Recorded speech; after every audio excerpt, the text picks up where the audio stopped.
12-year-old Shanda Sharer's life took a tragic turn on January 10, 1992, in Madison, Indiana. What began as a childish feud, fueled by jealousy and teenage emotions, escalated into a horrific crime that shocked the town and stands as one of the most shocking crimes committed by young girls. Shanda Renee Sharer was born on June 6, 1979, in Pineville, Kentucky.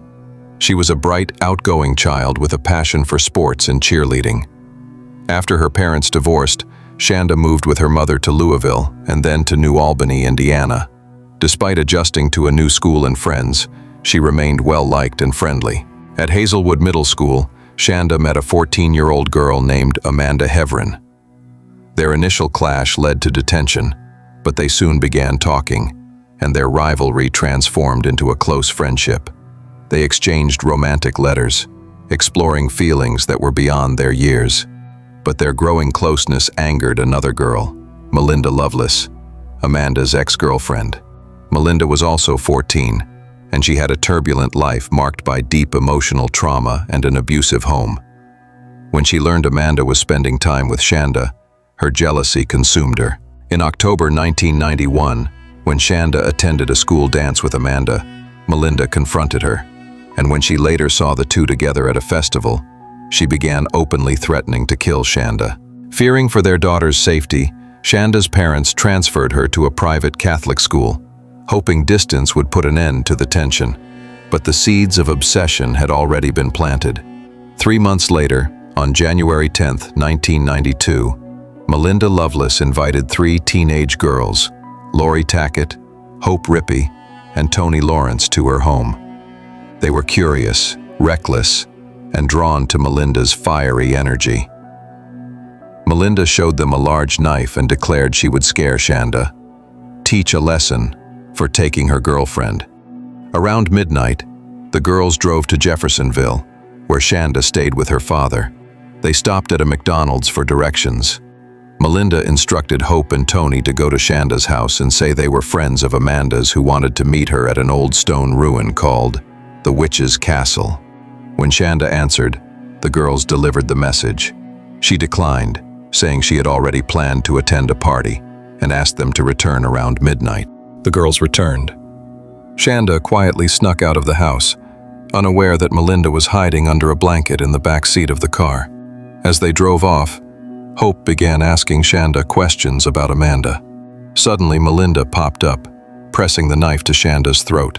She began shouting at her, demanding to know what she had done with Amanda, calling her names, and threatening to cut her. Shanda burst into tears, terrified. They drove her to the witch's castle, where they tied her up with a rope and mocked her. Melinda took her jewelry and handed it around like trophies. Lori lit a small fire inside the ruined building, but when they worried it might be seen from the road, they shoved Shanda back into the car and drove away again. Shanda begged to be taken home, but no one listened. They stopped for directions several times, each time covering her with a blanket when someone approached. The drive became a blur of confusion and cruelty. Eventually, they ended up near a forested area close to Lori's home in Madison. Hope and Toni stayed in the car, too scared to move, as Melinda and Lori dragged Shanda out into the cold. They forced her to strip to her underwear. Melinda beat her with her fists and slammed her face into her own knee, splitting her mouth on her braces. When Melinda tried to cut her throat, the knife was too dull. Hope got out of the car and held Shanda down while Melinda and Lori took turns stabbing her in the chest. Thinking she was dead, they strangled her with a rope and tossed her into the trunk. But Shanda wasn't dead. Back at Lori's house, the girls went inside to clean up and drink soda.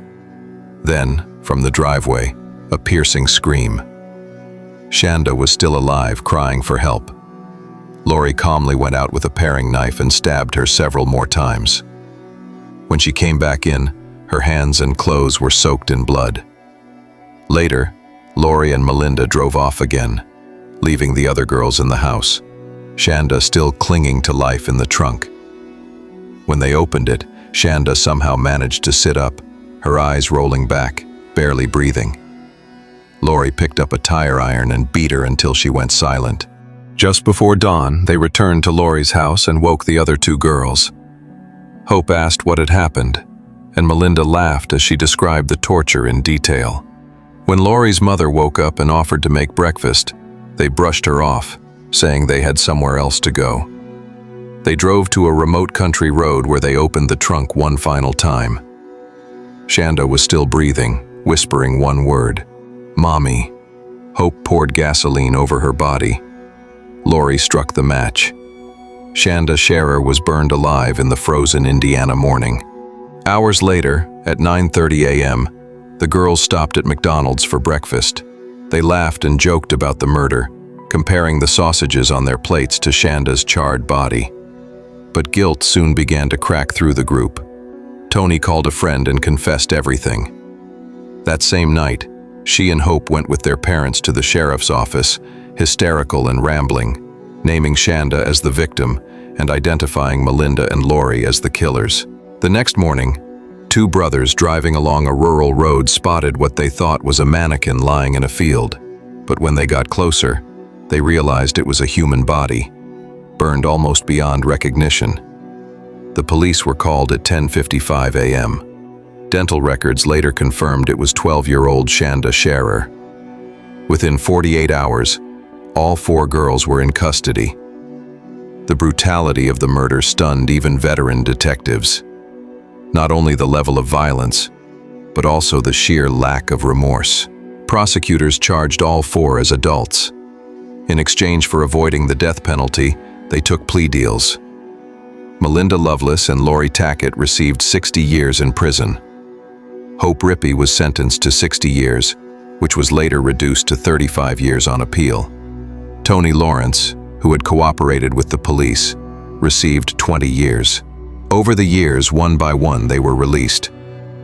Hope in 2006, Tony in 2000, Lori in 2018. Melinda, the ringleader, walked free in 2019. Shanda's parents were devastated. Her father, Stephen Sharer, spiraled into alcoholism and died in 2005, broken by grief. Her mother, Jacqueline, spent years struggling to understand how anyone could do this to her daughter.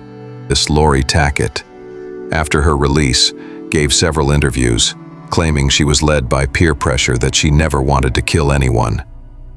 But in one candid moment, she reflected on the nature of violence, saying, "People kill to feel superior, to get high on the victim's fear. They're thirsty for the spill of blood." The murder of Shanda Sharer remains one of the most disturbing cases of juvenile crime in American history. If this story moved you, please like and subscribe. Your support helps us share more vital stories that need to be heard. As usual, stay safe and stay curious.